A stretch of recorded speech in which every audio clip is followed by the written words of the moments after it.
Hi, ladies. So today I want to come answer a viewer question. And I also want to talk about lessons learned from the movie Creed 3. Me and hubby went to see it the other night, and it was really good, you guys. It was so good. And it made me think of some of the things that we must do in real life. Even though we know this is a movie, it's not real. A lot of the situations wouldn't have went down the way they did, but I think there were good lessons to be learned. So the question is, this was so well articulated. Any tips on how one keeps their emotions in check when they feel themselves getting upset? Had recent situation where I really had a hard time composing myself, and typically not like that. So I really relate to this comment. I told you all that there have been times in my life, even now, when I find myself getting kind of upset because that's just my nature. I like to defend others. I don't like when people are talking a lot of crap. I don't like bullies. I don't like when people are harassing innocent people. I don't like when people mess with me. I don't like it. But in the world we live in, you know, it's crazy. I watch a channel here on YouTube, AK News, and he's kind of always talking about what's happening in society, particularly in Blackistan, and how dangerous it is to live in certain communities, but it's spreading out even to the good communities. So he's a good channel to check out if you are interested in like news stories. He's a little crass sometimes, but I just ignore that part and listen to the stories because it's really good commentary. So let's get right into it. Let's talk about Creed and lessons that you can learn from that movie. I won't do any spoilers. I won't do any of that, but I just want to talk about some things that I saw that I apply in my own life. The first one is self control. When someone says something to you and it's inappropriate, the first thing you need to do is breathe. Now, I've talked to you about how my husband has played a pivotal role in helping me with my temperament. And one thing that I noticed that he does, it's just his natural disposition, is sometimes when he's listening or I'm talking to him, I'll notice that he's looking up or he's looking down. And he told me that he does this because he doesn't want to be distracted. He really wants to hear what a person is saying, and he's going through a thought process in his mind. And I thought this was so interesting because I think sometimes when people say things to us or we interpret what they're saying to us as disrespectful, it may not be. They may not be trying to come off how they are presenting themselves. And I think sometimes when you're listening to people, you need to take a minute, maybe not even look at them, look down, look up, and think about what they are saying. Because if you immediately react, it could be trouble, especially if you're in the workplace. There are certain things that would be very inappropriate in the workplace, in church, in community settings. And while people act like wild hyenas here on the internet, that is not how we act in the real world if we want to, have a career, make friends, build connections. You just can't act any way you want to, even if someone has said something disrespectful to you. And in some cases, a petty conversation turns into a murder.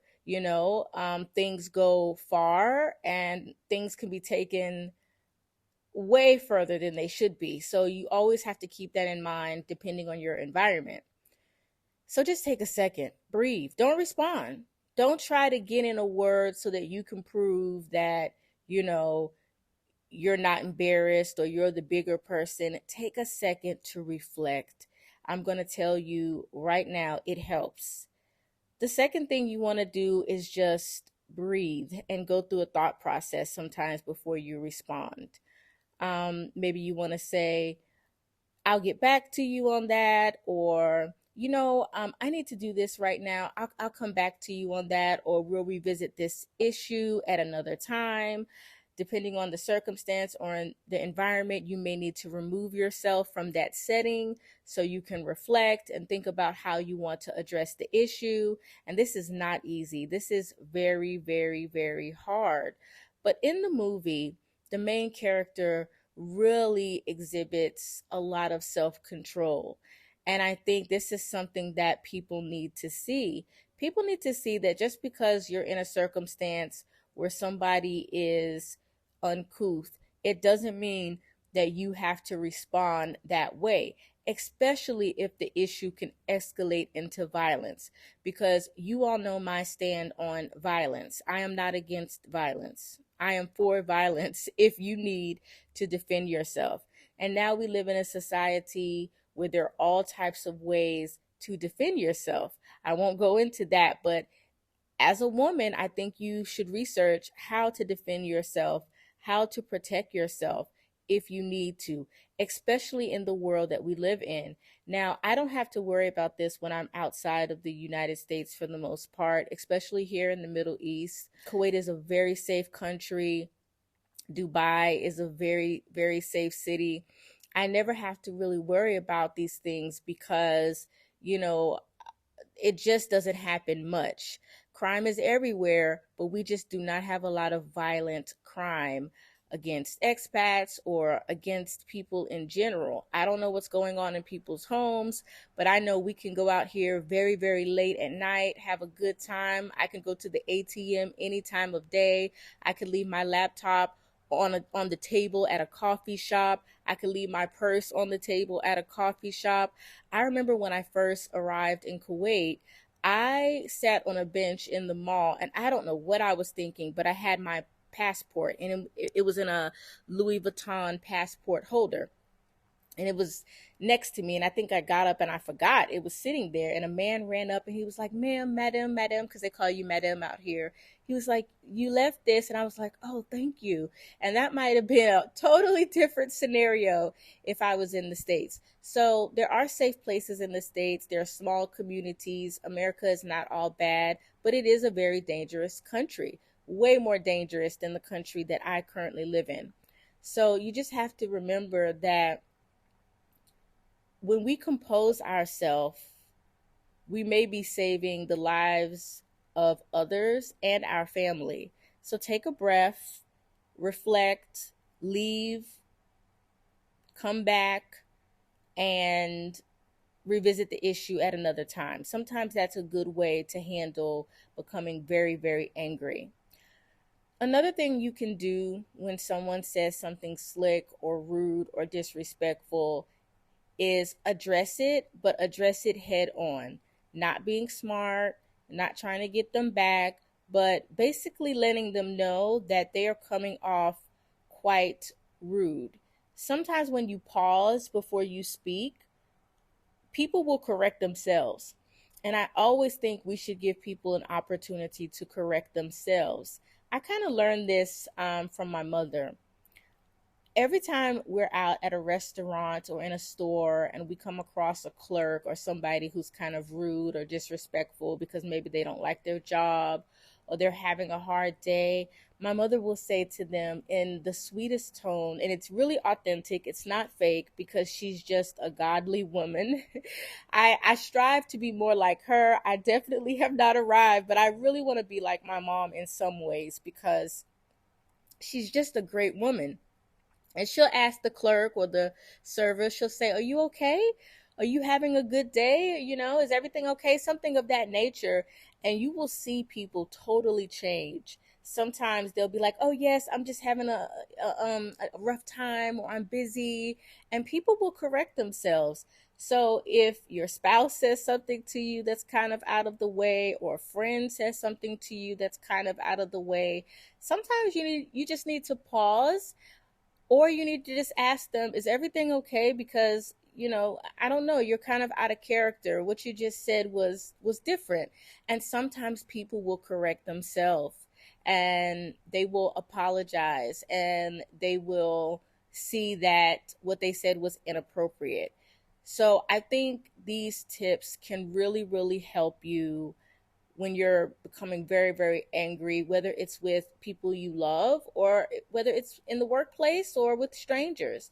Now, there are certain situations where the only option is going to be remove yourself.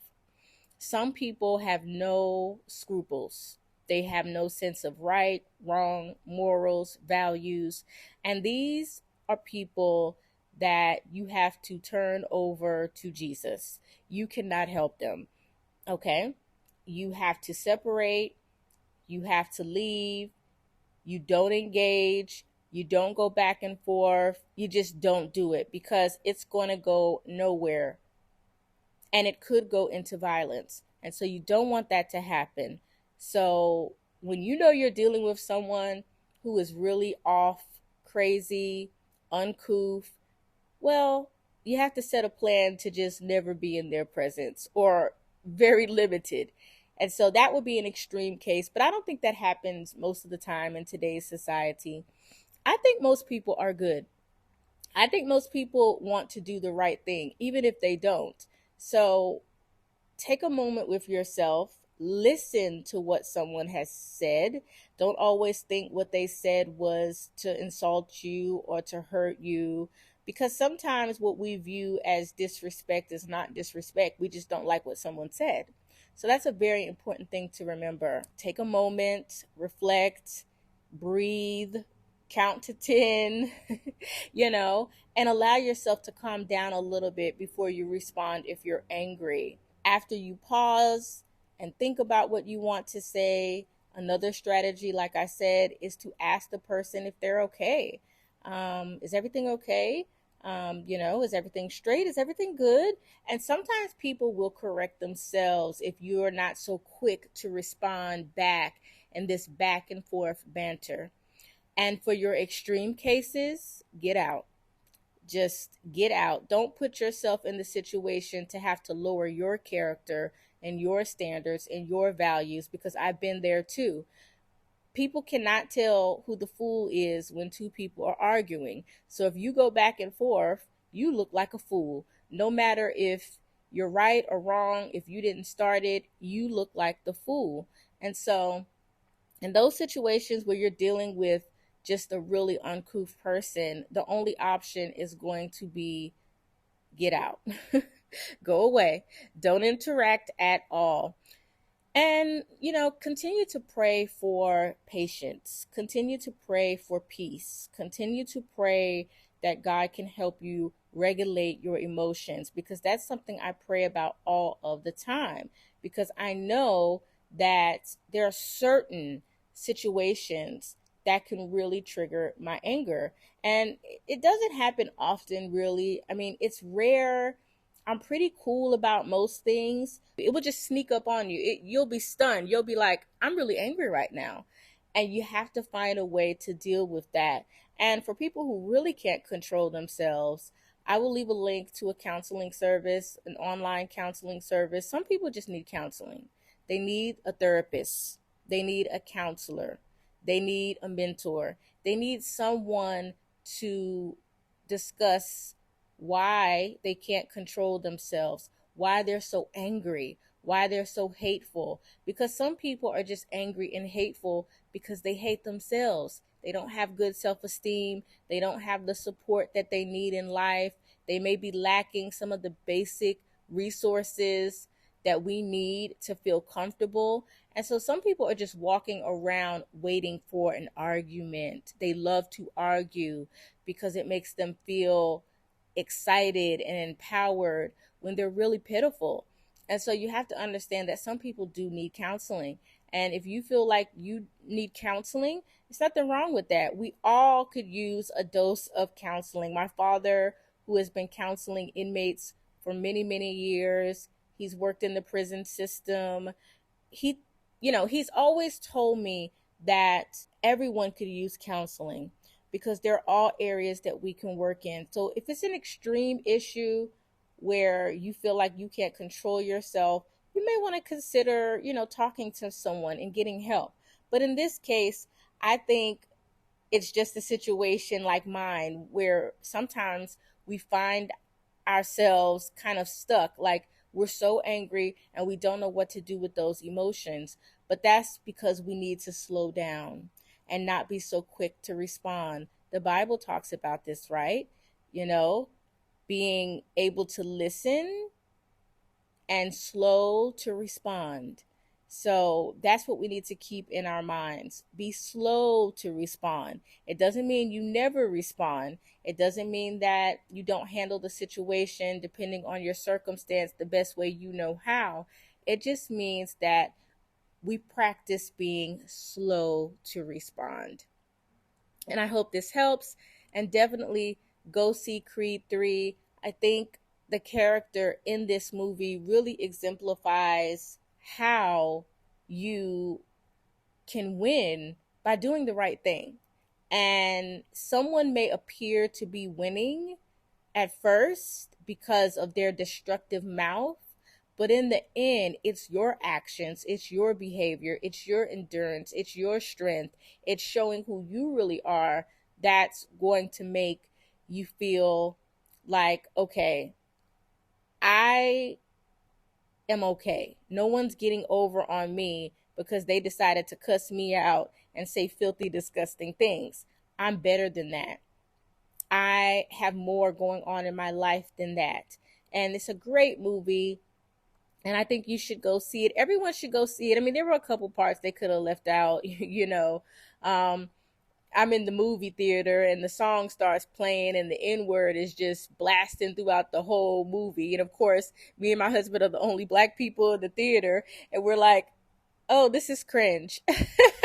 You know, like it's the N word, N word, N word all over the theater. And it's like, you know, behind closed doors, maybe that wouldn't be a big deal. But like when you're the only black people in the theater and the music is like blasting this, you know, derogatory word, it's just interesting to see things from a different perspective when you live in another country. So there were a couple parts of the movie that I was just like, but overall I love the message, I love the theme, and I think it was great. And you know, kudos to Michael B. Jordan for directing this film and to see his success. I'm so happy for him. I'm so happy he's doing big things, and it was a positive movie. And I just thought it was absolutely great. It had a family dynamic with the marriage and a kid and family, and it was just wonderful. So I think there are a lot of lessons to be learned from this film, and I will talk to you guys next time. Bye bye.